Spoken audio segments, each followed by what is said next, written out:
Today we are going to discuss the sources of organic compound. What are the different sources of organic compound? So the main source of organic compounds are animals and plants. As the origin of organic compounds are plant and animals, they originated from plants and animals. जितने भी naturally occurring organic compounds है तो उसका origin जो है plants और animals है.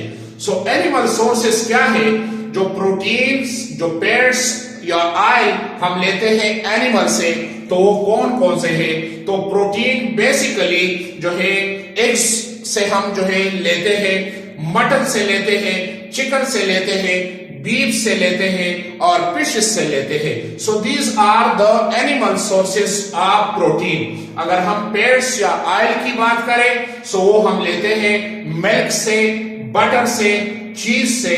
So these are the sources of fats या oil which we say the animal sources. दूसरा सोर्स है वो है प्लांट. सो प्लांट पर हमारे साथ दो सोर्सेस है. एक हमारे साथ है लाइव प्लांट्स और दूसरा हमारे साथ है डेड प्लांट्स. सो जो लाइव प्लांट्स है उससे जो है carbohydrate, protein, vitamins and oils, ये नेचुरली अकरिंग ऑर्गेनिक कंपाउंड्स हैं, हम इससे लेते हैं. तो कार्बोहाइड्रेट का सोर्स क्या है? जो डेली बेस पे हम रोटी खाते हैं, व्हीट है, मेज है, पोटैटो है, राइस है and barley. So these are the sources of carbohydrate which we say the plant source. दूसरा हमारे साथ है प्रोटीन. सो प्रोटीन सोर्सेस, जो प्लांट सोर्सेस है वो क्या है? हमारे साथ है पल्सेस और बीन, जो दालें हैं, जो लोबिया, ये चीजें प्रोटीन सोर्सेस है, प्लांट सोर्सेस. इसी तरह हमारे साथ जो विटामिन सोर्सेस है, different vitamin, vitamin A, B, C, ये जो सोर्सेस हैं तो हमारे साथ है एप्पल है, ऑरेंज है, बनाना है, मुख्तलिफ सिट्रिक फ्रूट्स है जिससे हम जो है विटामिन सी हम लेते हैं. So the natural organic compounds, vitamins, so these are plant sources. फिर अगर हम पेट्स या ऑयल की बात करें so plant sources, so that is olive oil, palm oil या सोयाबीन, या हमारे साथ है पीनट ऑयल, या हमारे साथ है सनफ्लावर ऑयल.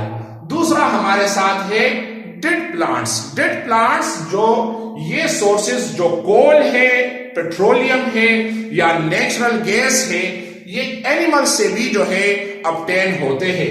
नाउ जो कोल है, पहले अगर हम देखें इसको हम कहते हैं फॉसिल फ्यूल्स भी कहते हैं, फॉसिल फ्यूल्स.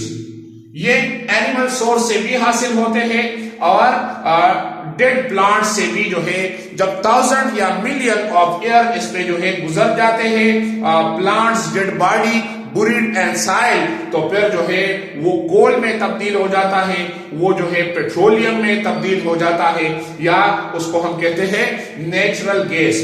तो जो कोल है this is the solid form, और जब हाई टेम्परेचर और हाई प्रेशर पे इसकी डिस्ट्रक्टिव डिस्टिलेशन होती है तो फिर ये कोल टार में तब्दील हो जाता है, कोल टार.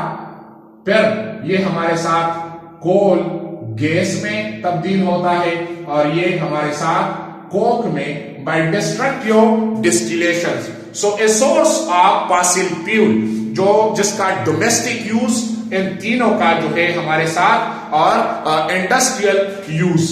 दूसरा हमारे साथ है पेट्रोलियम. पेट्रा ऑयल को कहते हैं, पेट्रा रॉक को कहते हैं और ओलियम ऑयल को कहते हैं. तो ये पेट्रोलियम जो है हमारे साथ दूसरा फॉसिल फ्यूल्स है.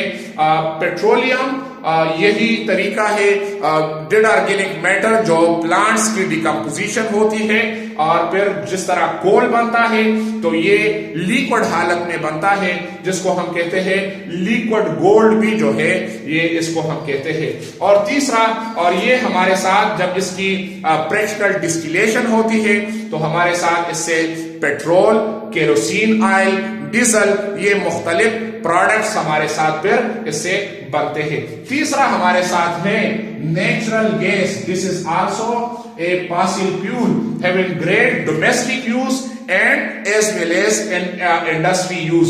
नेचुरल गैस हमारे साथ जो है पाकिस्तान में जो सुई के मकाम पे है, लोग उसको जो है नेचुरल गैस कहते हैं, लेकिन बेसिकली नेचुरल गैस में हमारे साथ 80% इसमें मीथेन होता है और बाकी जो 20% है इसमें प्रोपेन, इसमें इथेन और इसमें हमारे साथ फिर लिटिल थोड़ा मिकदार में हमारे साथ ब्यूटेन। जो बाकी 20% है वो ये है, लेकिन 80% ये मीथेन है।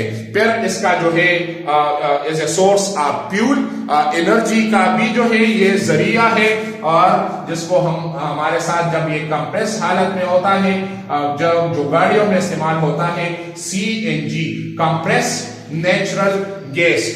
तो यही कोल, पेट्रोलियम, नेचुरल गैस जिसको हम फॉसिल फ्यूल्स भी कहते हैं, this is the biggest source of energy domestic level पे, गाड़ियों के इस्तेमाल में और बिग यूज इन इंडस्ट्री। यही फॉसिल फ्यूल एनिमल सोर्सेज से भी हासिल होता है। So these are the sources of organic compound.